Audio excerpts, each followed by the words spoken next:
parts of Hinsdale, Clarendon Hills, and Woodbridge, and so that's a really big district. I'm here just to talk about how I got to this position and answer any of your questions. I was elected in 2022. I was the first Korean American woman to be elected in office in Dupage County to a county position, and my background is in law and social work. I did an unusual double degree program where I got my JD and my master's in social work. So I think that's all I can start with right now. Anything else? Oh, are we going to do a Q&A or? Yeah, we can set that. Okay. Do you want to?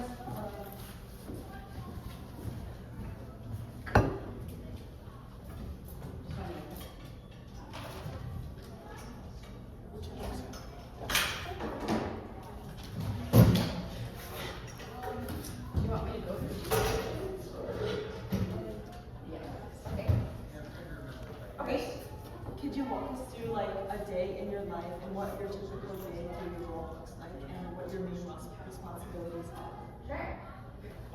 So the county board, actually I was going to say this, that in Cook County, we're called county commissioners. But we don't get that fancy title in DuPage, we're just considered board members. But currently, I am one of 18. So all 18 county board members, we handle a $661 million budget. And that comes from county property taxes. And the main part of a county board member's job is allocating that money. Where does it go? Does it go to animal services? Is it going to go to highways and transportation? Is it going to go to human services and make sure that we have for food pantry and people who are hungry and need services? So that's really what we're doing, is we're allocating the money. And we don't make laws. We are not the same thing as a state representative or a state senator. We build policy based on the choices we make with regard to the money. Because if you don't fund something, it's not going to happen, right? So something that I did as soon as I got onto the county board was because of my background in domestic violence litigation. I believe that we need to provide more money into the domestic violence shelters in DuPage. So I ushered in a resolution for like $150,000 additional money for the domestic violence shelter, and then I brought another resolution for another $50,000 for a different type of program for domestic violence survivors. So now domestic violence survivors are getting more services in DuPage County because of the resolution I brought in 2022 and 2023. Does that make sense? So the day-to-day responsibilities, like Emma was saying, is basically I'm reading a county board packet which talks about all the different resolutions and all the budgets and all the money requests that are coming from all the different offices. And the county board has multiple committees. I'm on the Judicial and Public Safety Committee. I'm also on the Technology Committee. I'm on a couple other ones, including Economic Development. I'm the chair of Economic Development. So those board packets are hundreds and hundreds of pages long, so I'm reviewing those. And then every Tuesday, I meet for county board. We have our finance committee meetings. We have all the other committees. And basically, through all the morning to like 1 o'clock or so, I'm in those meetings. And we're voting on resolutions and voting on different funding requests. And if there are other things like proclamations, we bring in, if it's Hispanic Heritage Month or something, we're recognizing certain people or organizations that come in to talk about the issues that they care about as well. The rest of the time, I'm in the community. I am volunteering at food pantries. I'm meeting with different constituents. People who are asking me, hey, can the county board fund this particular project? So I'm taking different kinds of meetings in the community. So that's really what a day-to-day thing looks like. And for the next section, what are some of the biggest challenges you face in your work and how do you overcome them? And how's your career evolved over time? Sure. Okay, so first thing, I'm an elected official and I have to deal with 17 other county board members, including our county chair, and I also have close relationships with our state representatives, people who represent my constituents in my district, state senators, local municipalities like Elmhurst, the mayor of Elmhurst, different, here I guess in the city it would be aldermen, right, who we would be having a lot of connections with. But I think the hardest part about politics is some people you don't like, and some people who are not in politics for the right reason. I got in because I really care about making sure that working class citizens, immigrants, senior citizens, people of color are getting the services that they need if they need it. It was also really important to me to run for office for this particular role because I care about gun safety. I think gun safety is a really big issue of our time for my children who are 15 and 12 and for all of you. Because if you're dead, you're not going to be able to go on and do much more with your career, right? So gun safety was one of the reasons why I ran on my campaign platform to make sure that even at the county level, we were talking about secure storage, we were talking about maybe banning assault weapons, that kind of thing. So my career, I started, again, as a legal aid lawyer. So a lot of people don't know what legal aid attorneys do. I graduated law school and got my master's in social work knowing that I wanted to work for poor people. I wanted to work for those people who had no money, who didn't speak English, who would be unable to represent themselves in court, and who would not get the justice that they were really deserving of, right? If people have a lot of money, they can hire a private lawyer, and that attorney can just run all over the other person. And so I was trying to level the playing field for my clients, and many of whom were women, many of whom were domestic violence victims and survivors, many of whom were senior citizens and had very little money. So I became a legal aid lawyer. I worked for Legal Aid Chicago, which is a very large organization here in Chicago. I worked there for about 9 years, and before that I was working for another domestic violence agency. So pretty much I was a nonprofit legal aid lawyer. I even helped people with evictions. Sometimes there are landlords who don't fix things, who aren't very good, who don't follow the law, and then evict people for non-payment of rent. Those are people that I defended. And there are people who are disabled. Social security disability is a big thing. It's very hard for people to get disability benefit payments without some help. So I also help clients like that. So from legal aid, I actually got really burnt out, so I can talk about that in a little bit too, about how you keep yourself from getting burnt out. But I took some time off, and I decided to volunteer for Moms Demand Action for Gun Sense. I helped start the organization, the chapter in Elmhurst, where I currently live. And from that point forward, I was really involved with political advocacy. I was meeting with, our aldermen, the city council of Elmhurst, our mayor, our school boards, and they kept saying the same thing to me. This is a federal issue. We don't need to deal with gun safety at the local level. And that pissed me off. And I also noticed that in Elmhurst, most people are not persons of color who are on city council or on the school board. It was all a monolithic race. And that did not sit well with me because I felt that, at least in Elmhurst, I saw a lot of mixed race families. A lot of my children were friends with children who came from mixed race backgrounds. And I thought that it was important for us to have representation of different races in city council and on the county board. So ultimately, I decided to run on the campaign platform, like I said, of human services and gun safety and fiscal responsibility, and then got elected. I think there were some pictures that I was going to show.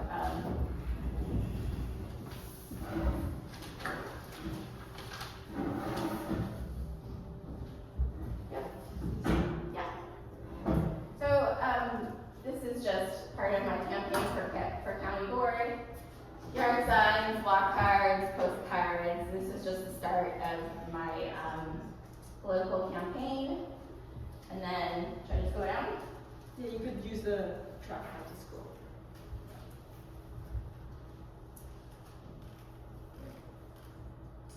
And then in November of 2022, there were 6 people running for 3 spots for District 2, because there are 6 districts in Dupage, 3 representatives for each district, which totals 18. And I was the top vote getter for every race, all 18 seats in Dupage County. I think the final number was like 29,800. And then this is just an article that I was really excited to see, because we, in 2022, elected our very first African American gentleman in Dupage County to the county board, to a county race, and Lucy Chang Evans was the first Chinese American woman, and then I was the first Korean American. So this was a big deal in Dupage County. And then also I was born in, that's my husband to the side, my children, can't even see them because they were kind of short then. And that was it. And the last thing is like I was saying before, I went to Washington University in St. Louis for the JD MSW program, and this is just, I wanted to show you guys the background of what I did prior to getting onto the county board. And now I'm campaigning for county treasurer, so I will be the first, potentially, first Asian woman running and hopefully winning a county-wide election in Dupage. That's it. So the next section is path to success. So what was your path to this career? Why did you choose it, and what tools helped you to get you where you are today? And is there any advice you could give to the people who are seeking a similar path?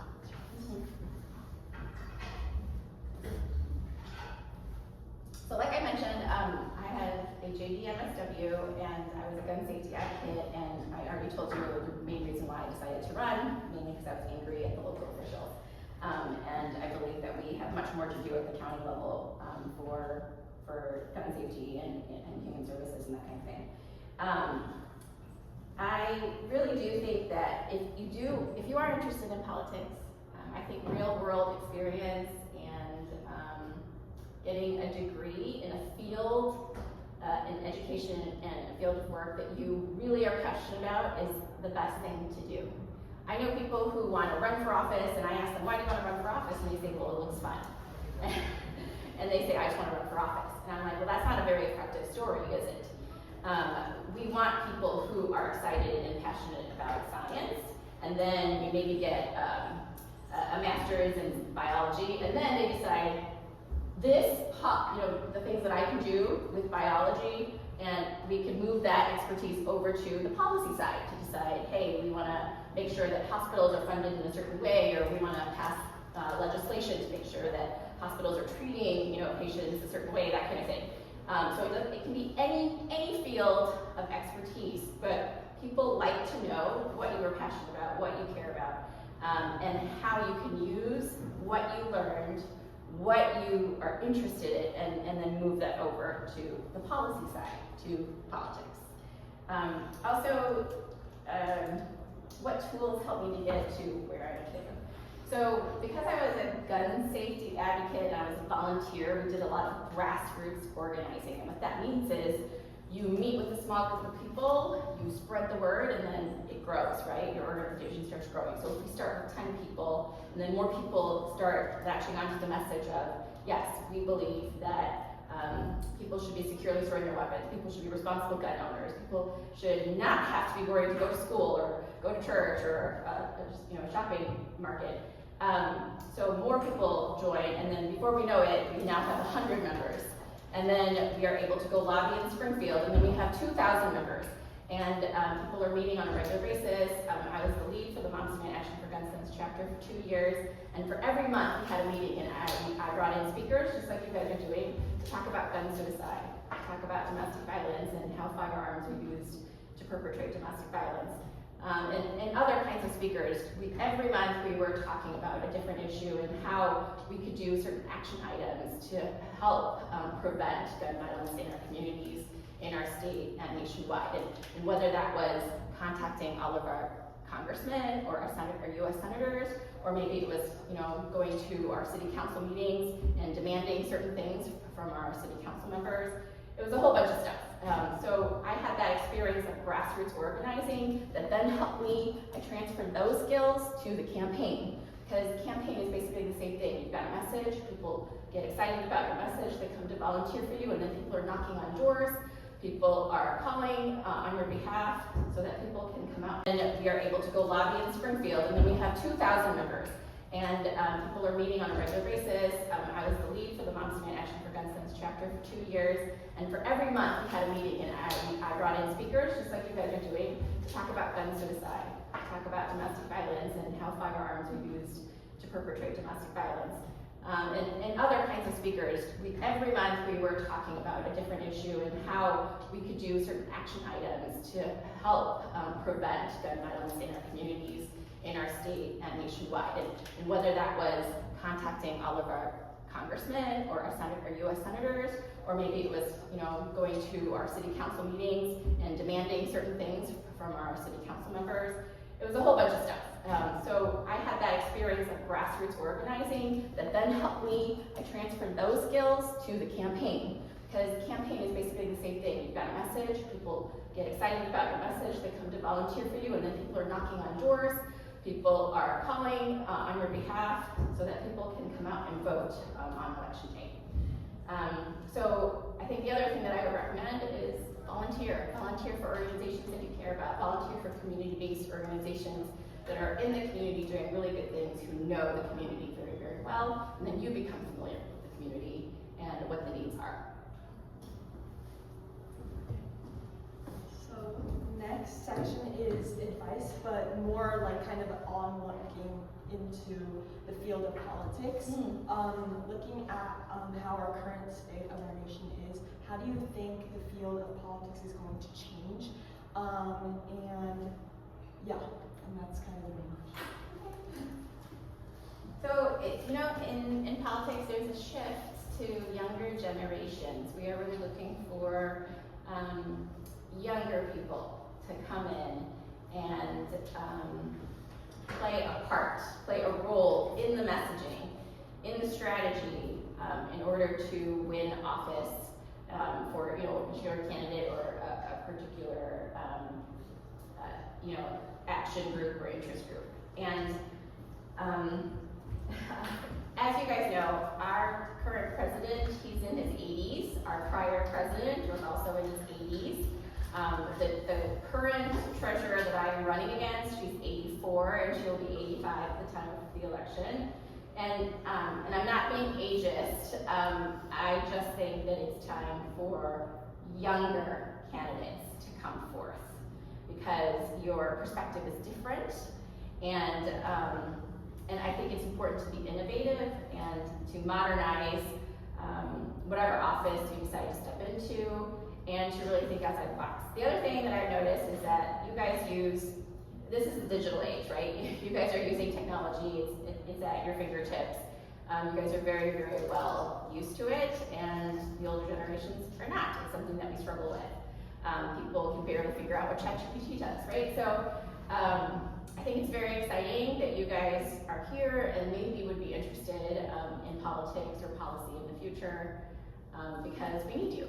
And I hope that you will consider, I don't know if there are any political groups here on campus, but I know there are the young Democrats, the young Republicans, and everything in between.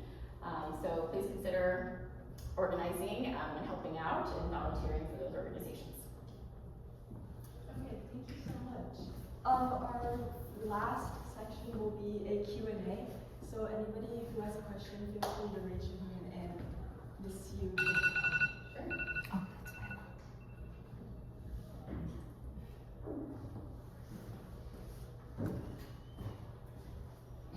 Oh, there's a question. Other than like good people and stuff like that, what are some other like similar type issues that you like feel very passionate about? So as I stated before, I was a domestic violence advocate. That was my specialty. I went to court on behalf of women who needed orders of protections, basically restraining orders from their abusive partners, and needed divorces to have a fresh start, needed custody of their children, because their children were also sometimes threatened or intimidated or abused by the other parent. So that was something that I was obviously very passionate about. It was something I care about. And when I went into office, we still do an annual domestic violence donations drive. There are other things that we do to kind of amplify domestic violence prevention. I think also lately, because I was the former technology committee chair for Dupage County, we are really focusing on cybersecurity and shoring up the county technology and our county data. We also started a task force for artificial intelligence to figure out how we can better serve our constituents using AI. And you guys know what AI is, obviously, but a lot of people in county government, in city governments, villages, the towns, they have have no idea how they can use AI to improve government services. So that's something else that I really care about. Thanks for the question. Yes? I was wondering, for high schoolers who are interested in like getting into politics in the future and studying it in college, what are some ways we can get like involved or like use our voice? Yeah, so there are many political campaigns that are gearing up right now. So the primary election is actually March 17. It is St. Patty's Day. And I don't know if you guys know this, but even the U.S. Senate race, there's like 14 candidates running in like the 8th congressional race where Raja Krishnamurthy is running. I think there's like 8. So there are all these candidates who are looking for volunteers. So many. And so if you are interested, let me know, and I can, connect you to whichever campaign or candidate you're looking for, and whichever party, I guess. Actually, no, I don't know anybody on the Republican side because I'm a Democrat, sorry. So maybe not that, but I can try and connect you. I know that certain candidates actually have like internships for high school students, for college students, so that's something that you could also consider. People do postcarding. You don't have to even leave your house to do postcards, right? You're literally just, please vote on March 17th or for the general election November 3rd, right? So there's something called postcards for swing states, and you get a stack of 50 cards. You write, please vote on this day, and it has a little message of, voting, your vote counts, and then it gets shipped off to Pennsylvania and Georgia and Michigan and other places. And that actually increases voter turnout, so more people are using their political voice and vote to make sure that we can move our elections in the way that we want. Yes? At what age did you know you wanted to be involved in legal and policy fields? Yeah.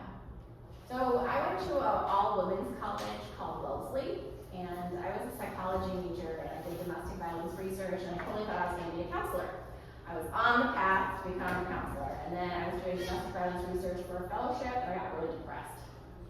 And I realized that this probably was not the right field for me, and I wanted to do something a little bit more proactive and justice-oriented, and that's why I decided to go to law school.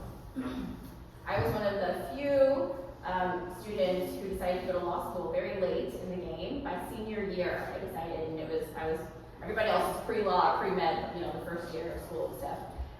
So I had to take 2 years to study for the LSAT and move forward from there. So yes, all that to say, you guys can have one major, freshman, sophomore year, and totally change everything by the end of college. And that's okay, that's great, that's totally fine. I had a very winding road, I guess, to politics.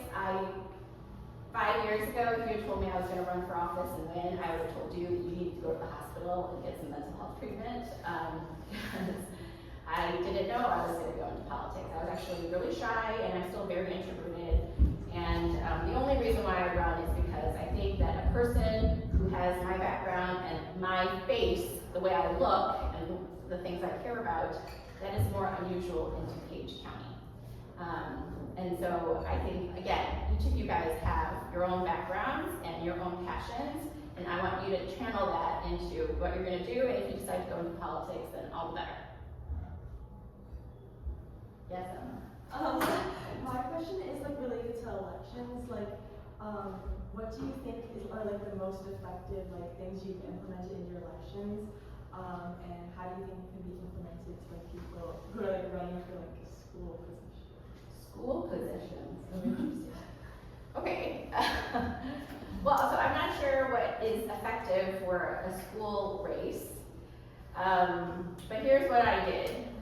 Number one, we had postcards, like I was saying. People really enjoy postcards. They like to do it in front of the TV, and I guess it's a little mindless, and as long as the message isn't very, very long, they just like to write. And then it gets sent off to a voter, and the voter gets this personal touch of, this person sent me a postcard, they want me to vote for this person, they like this person, maybe I'll vote for this person too, right? So postcards are the very first step. The second is actually going to people's doors. We knock on doors, and some people don't want to talk to strangers, and that's fine. The other way is to lip drop. It's basically a walk card, like the postcards, and you leave them at their doors, okay? We talk about in campaign strategy that you have to touch a person at least 7 times in order for them to vote for you. So that could be either a phone call, a text message, a postcard, a mailer, or a knock on the door. So, and they have to hear your voice, your name, and what you're running for that many times so that they will vote for you. So in that sense, the more time you're talking to somebody, the more they'll be like, oh, I talked with this person and they reached out to me multiple times, and so I'm going to vote for this person, right? The other way that people do it nowadays is obviously text banking, and that's easily done from your home. Simply sending a message that's already been pre-written. You cut and paste, and you're sending it to these voters who are undecided, or maybe they're of one political side, and you're really trying to bring out the vote. In the last about 3 weeks of any election, it's called the Get Out the Vote season, and you're basically trying to get as many people out to the polls. And so that's when text banking happens the most. Is that help? Are there any last questions? Yes. Is there anything like more recently or in the past? Is there anything that you wish you had done differently or wish you had done that would have Anything I wish I had done before I decided to run, or decided to go to law school, or what? Really kind of both, but you would have done differently to either get you where you are right now, or to go somewhere different. That's a very good question. I think one main thing is, I think it's different for you guys now in high school, but I wish I had taken a more speech debate class. I think the ability to speak in front of large audiences and to craft arguments on the fly, extemporaneously, is a real skill, and I think that's very difficult to do. And I know a lot of politicians like to talk about themselves or about whatever they're promoting. It took me a really long time to feel comfortable to speak out in front of any kind of audience. I think volunteering helped with that, with Moms to Make Action for Gun Sense, and talking to different elected officials before I became one too. But I am now in my 3rd year of my term on the county board, and it's taken me 3 years for me to feel comfortable speaking to all of you. Thanks. No more questions? Okay. So thank you so much for coming. Let's give her